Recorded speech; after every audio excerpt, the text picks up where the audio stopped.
I was gigging with my band this weekend, and when we gig, you know, we're usually playing 9:30 to about 2:30 in the morning.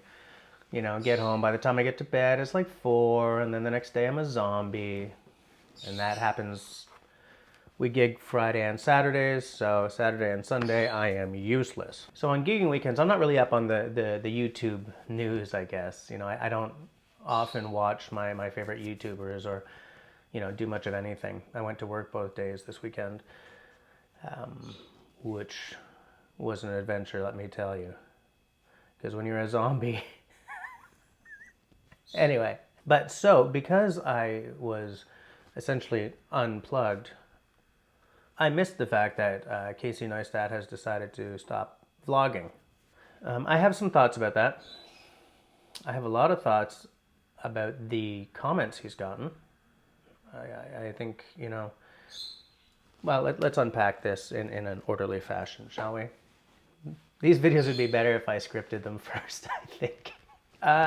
You know, Casey Neistat is probably one of the largest influences on my channel. I've mentioned before how I sort of struggle with having influences versus outright copying. And so I'm always very, very aware of what I'm doing, when I can show a little homage, but when, you know, when you drop the guillotine on that and you do your own thing. And so I've tried very hard to not copy any of my influences. That being said, there are some YouTubers who I've watched and been subbed to and then stopped subbing who very much are just Casey Neistat clones.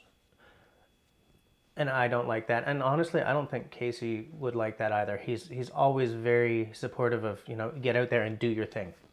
You know, on I think 2 occasions he's said, just keep uploading. And that was like a philosophy that was handed to him by someone, and that really, you know, did him very well. He's probably also worth more in sales of Phantom 4s and Canon's 80D than their 2 marketing departments combined. But, you know, it's his channel, right? I'm sad that he's no longer vlogging because he's been part of my morning for a long time now. You know, I have like 2 or 3 YouTubers who I watch all the time as part of my, you know, having tea for breakfast. I'm having...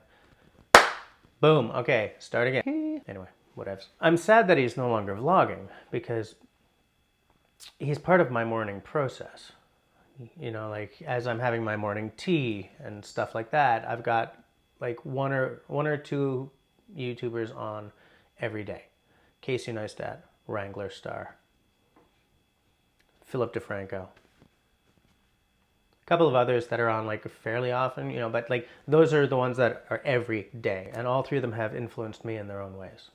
But seeing Casey's video, I understand why he's doing it. He's not leaving YouTube, right? I mean, it's like he dropped a bomb on people, and I think that that is unfair in a lot of ways, because at the end of the day, as I said, it's his channel. You know, having 5 or 6 million subs doesn't mean that you're beholden to those subs. If you're feeling that it's time to move on, as creative people have to do in order to, you know, you have to keep it fresh. Otherwise, you know, otherwise it's the death of creativity. And so when people's channels develop into something new, you know, as they evolve over time, people who are like, I don't like this channel anymore, unsubscribe, they're missing the point of being a creative person.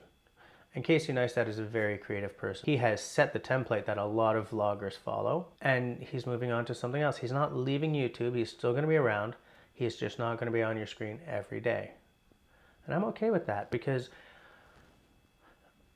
I have watched him enough to believe that whatever comes next is going to be worth it. I'm very excited to see what's coming next. I hope it's not going to be too much branded content, because the Casey Neistat I like best is not the one who's doing adverts for car companies or whatever, but I want to see what's coming. I'm excited to see what's coming. Look, like a lot of people, I'm bummed out that he's not going to be vlogging anymore, but it's his right. And I can't stand how comment sections just become cesspools whenever someone does anything on YouTube.